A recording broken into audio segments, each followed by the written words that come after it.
안녕하세요. 결혼한 지 1년도 되지 않아서 참 어이없는 일로 남편과 다투다가 결국 이혼까지 하게 된 20대 후반 여자입니다. 남편은 저와 4살 차이가 나는 30대 초반이고요. 연애하는 동안에도 몰랐지만 결혼 준비하는 과정에서도 남편이 그렇게 효심 깊은 사람인 줄은 몰랐어요. 남편이 꼼꼼한 성격이기도 하고 저보다 나이도 많다 보니 연애하는 내내 웬만한 결정은 남편이 알아서 하도록 맡겼었거든요. 의견 대립하면서 다툰 적도 한 번 없어요. 쓸데없는 일로 저를 속상하게 한 적도 없고 그렇게 연애를 이어오다가 결혼까지 했는데 결혼하자마자부터 돌변해서는 호시탐탐 저를 효도하는데 부려먹을 생각만 하는 걸 참아주다가 결국 마지막 사건을 통해 이혼까지 하게 되었습니다. 결혼하자마자부터 남편의 남다른 시댁사랑 때문에 당황스러웠던 건 누구보다도 저였어요. 차라리 결혼하기 전부터 시가족들이 제일 먼저다 하는 모습을 보여줬다면 이렇게 놀라지도 않았을 테고 애초에 결혼하는 것도 다시 생각해봤을 것 같네요. 신혼여행지에서부터 보여준 모습이 적잖이 실망스러웠습니다. 처음부터는 저도 그렇게 화가 나지는 않았어요. 처음에 호텔방에 짐 풀면서 저는 가장 먼저 방 안에서 보이는 이국적인 풍경이 너무 아름답다고 했거든요. 남편도 비슷한 반응이기는 했는데 우리 엄마도 같이 오셨으면 좋았겠다 하는 거예요. 그게 잘못된 말은 아니에요. 당연히 그렇게 생각할 수 있고 그 말을 들었을 때는 그렇게 서운하지도 않았습니다. 저도 남편 말에 그렇다고 동의를 해줬고 친정 부모님도 오셨으면 좋았겠다 싶기도 했거든요. 당연히 좋은데 왔으면 부모님 생각이 날 수도 있는 법이죠. 그런데 그 정도가 너무 지나치더라고요. 밥을 먹으러 나가도 구경을 하러 나가도 말끝마다 우리 엄마도 이런 거 좀 드셔보고 보러 다니셨으면 좋았네 어쩌네 하면서 정말 신혼여행 다니는 내내 엄마 찾으면서 같이 왔으면 좋겠다는 말을 내내 하고 다닌 거예요. 처음에는 그래 맞장구 쳐주다가도 다른 것도 아니고 신혼여행으로 온 여행지에서 그런 말만 계속하면서 초치고 있는 남편이 점점 짜증이 나기 시작했어요. 잠깐 쇼핑을 하러 가면 신혼집에 소품으로 쓸만한 기념품을 고르고 있는데도 남편은 이것 집었다가 저것 집었다가 하면서 우리 엄마 이런 거 사다 주면 좋아하실 텐데 이러고 있었다니까요. 신혼여행지에서 빈손으로 돌아갈 것도 아니고 양가 부모님 선물은 신혼여행 마지막 날에 아울렛에 가서 쇼핑하는 일정이 있었기에 그때 살 거라고 말을 해줘도 저랑 같이 물건을 볼 생각은 눈꼽만치도 없어 보였습니다. 그저 어머님 취향 찾는 데에만 혈안이 되어 있었어요. 솔직히 그런 모습 보니까 신혼여행지에서부터 이거 결혼 완전 잘못한 거 아닌가 싶었어요. 결혼을 한 게 아니라 어머님 품에서 아들 뺏어온 건가 싶었습니다.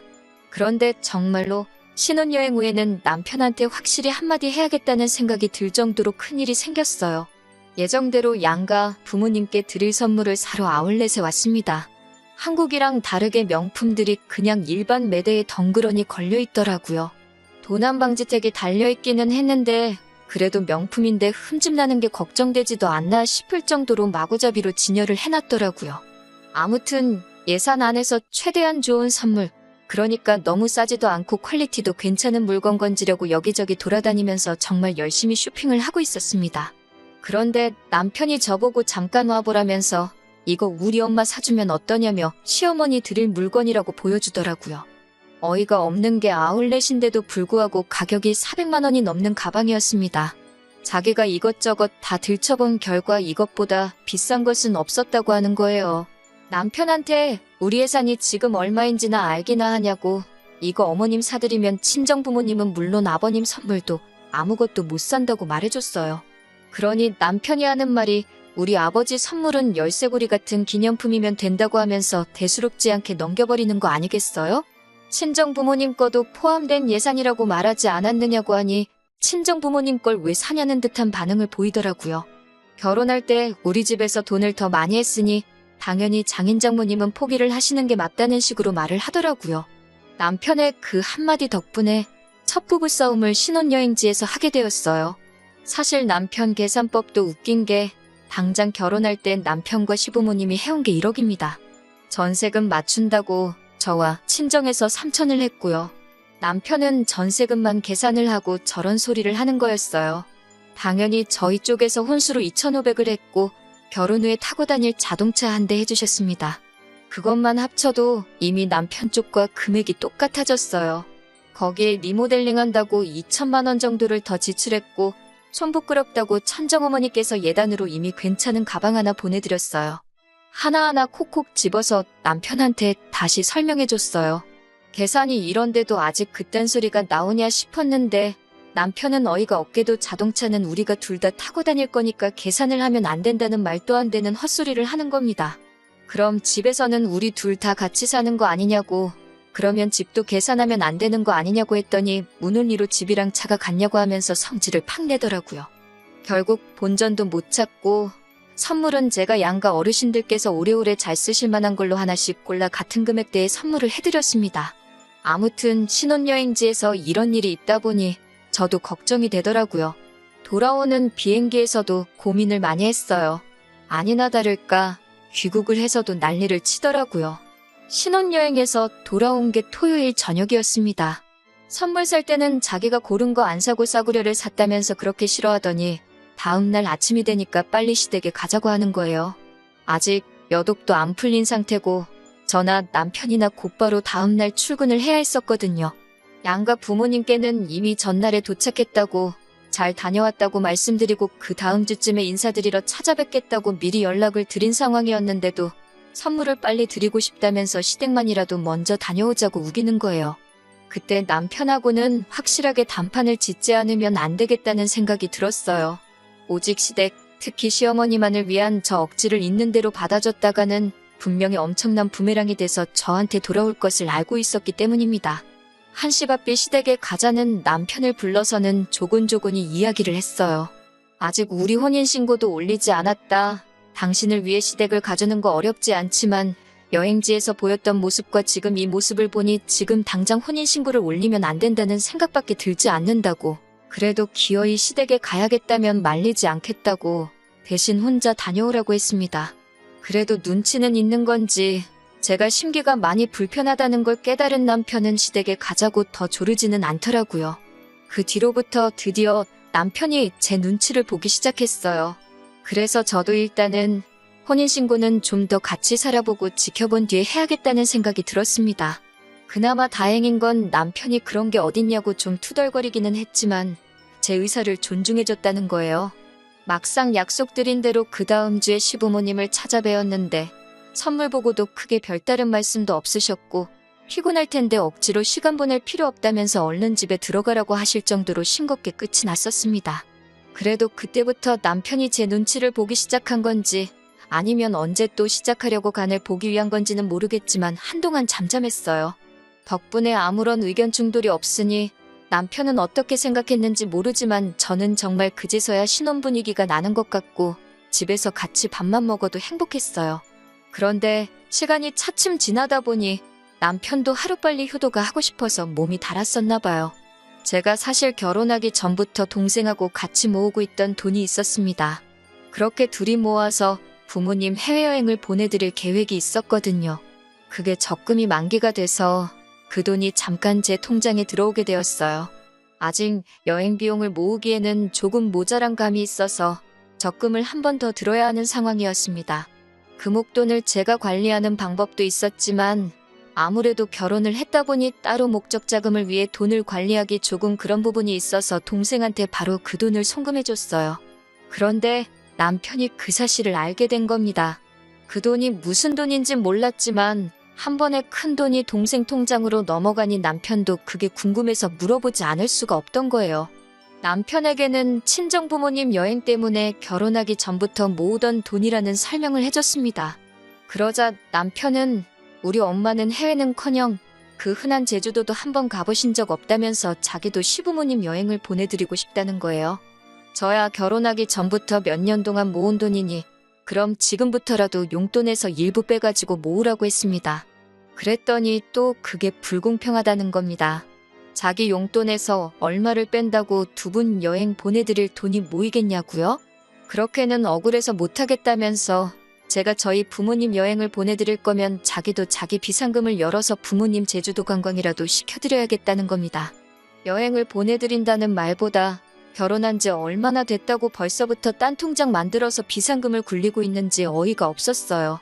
비상금 통장이라니 뭔 소리냐 했더니 아뿔싸 싶은 표정을 짓더니 그런 게 있다고 하더라고요. 남자가 사회생활 하다 보면 돈 필요할 곳이 있지 않겠냐면서 결혼하기 전에 만들어둔 통장이라고요. 그래서 그 통장을 가져와 보라 했습니다. 통장 안에는 떡하니 1,000만 원이 들어있더군요. 결혼할 때 솔직히 남편이 모아둔 돈이 많았던 것도 아니고 그렇게 넉넉하게 가져온 편이 아닌데다가 솔직히 저희 쪽에서 결혼할 때 조금 더 한 느낌이었는데 애초에 1,000만 원을 꽁쳐두고 자기가 쓰고 싶은데 쓰려고 했다니 어이가 없었어요. 남편은 임기응변이라고 사실 비상금이 아니라 자기도 결혼하기 전부터 부모님 여행 보내드리려고 모아놓은 돈이라고 말을 바꾸더군요. 상황이 어땠든 저 또한 남편 입장에서 제가 남편 모르게 부모님 여행 보내드릴 목돈을 가지고 있던 걸 보여준 거나 마찬가지였으니 비상금으로 생각하고 있다는 건 확실하지만 길게 더 말하지 않기로 했어요. 차라리 그 돈을 허튼 데 쓰는 것보다 시부모님 여행이나 보내드리면 그 편이 더 낫다고 생각을 했습니다. 남편은 또 제 기분 풀어준답시고 해외여행 가봐야 피자 한 쪽만 드셔도 김치를 찾으시는 분들인데 뭐가 재미있겠냐고 그 돈으로 국내 여행을 보내드리겠다 하면서 기분으로 저도 같이 데려가준다고 하는 겁니다. 진짜 듣기에도 딱 싫었어요. 시부모님 껴서 같이 여행이라니. 남편도 사실 제가 그 여행에까지 따라갈 거라고 생각은 못했을 겁니다. 하지만 제가 그 여행에 안 따라갈 수가 없었지요. 남편이 해외여행이라 말한 걸 국내 여행으로 바꿨다는 건 그만큼 여행 경비를 아끼겠다는 말이나 마찬가지잖아요.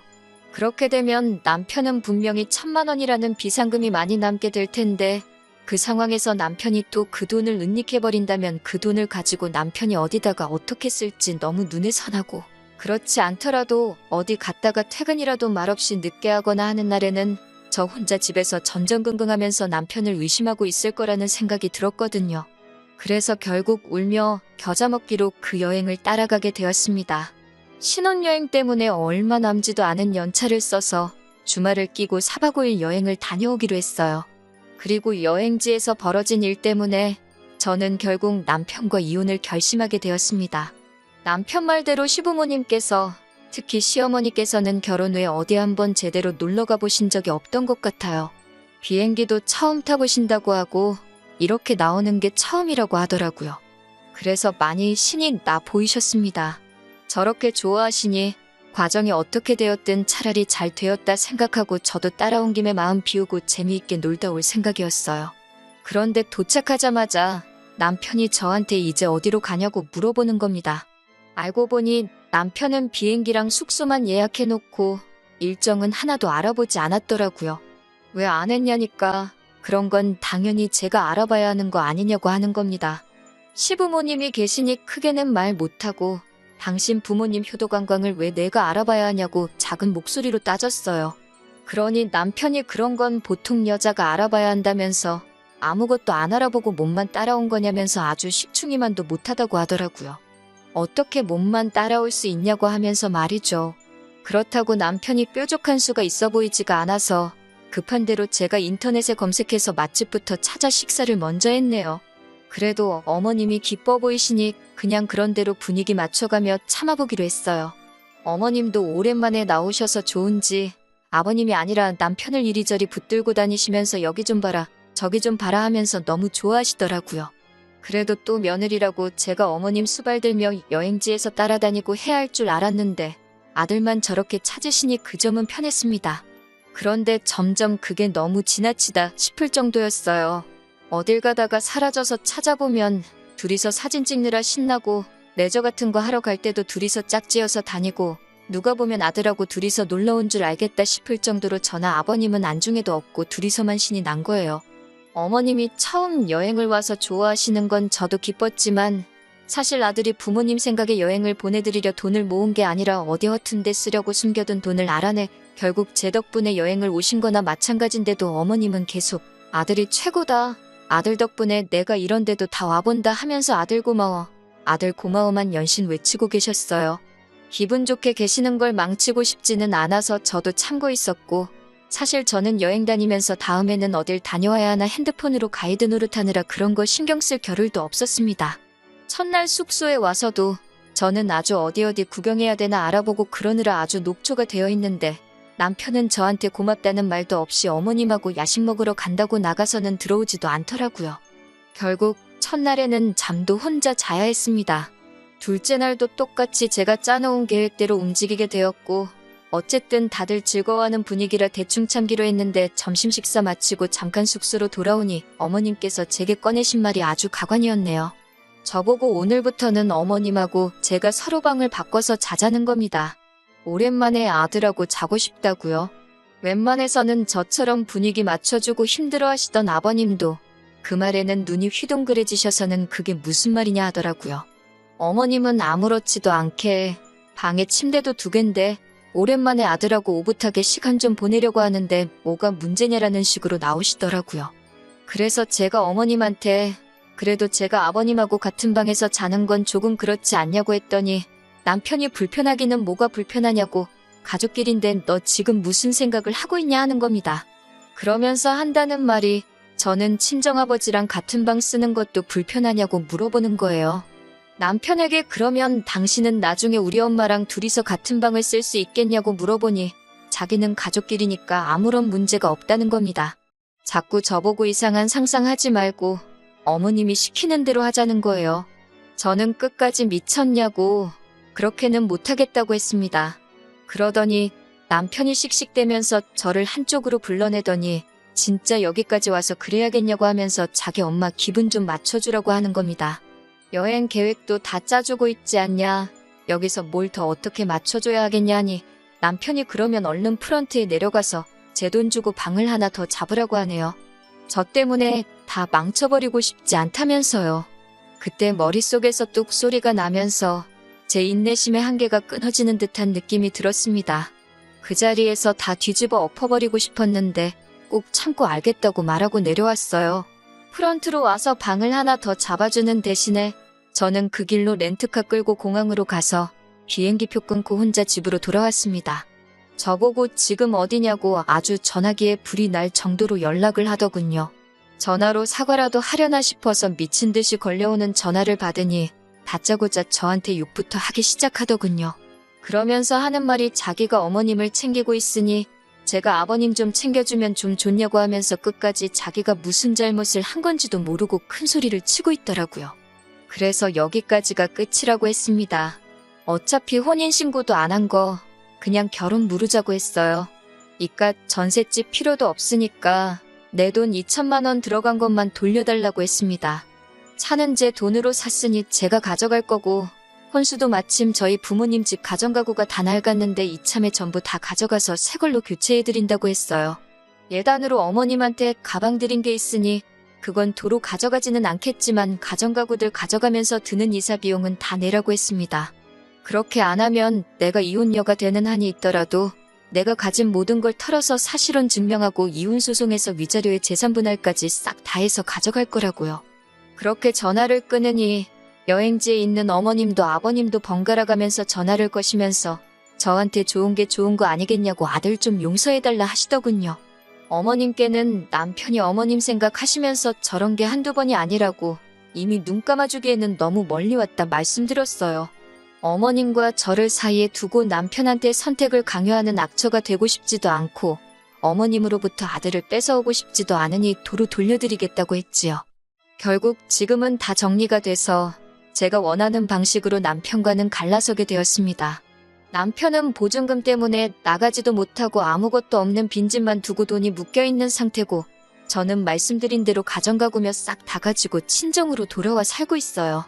차라리 결혼 전에 자기는 엄마 없으면 죽고 못 사는 그런 사람이라고 말해줬으면 결혼이라도 다시 생각해봤을 텐데 그걸 꽁꽁 숨긴 덕분에 이런 경험까지 다 해보네요. 그나마 혼인신고를 늦게 올린 건 신의 한 수라고 생각해요. 적어도 지옥 구렁텅이에서 더 깊게 빠져들지 않고 빠져나올 수 있었으니까요. 아직 저는 젊으니까 한동안은 다시 여유를 즐기며 살아가야겠습니다. 내년쯤에는 저희 부모님 모시고 해외에도 다녀올 계획이에요.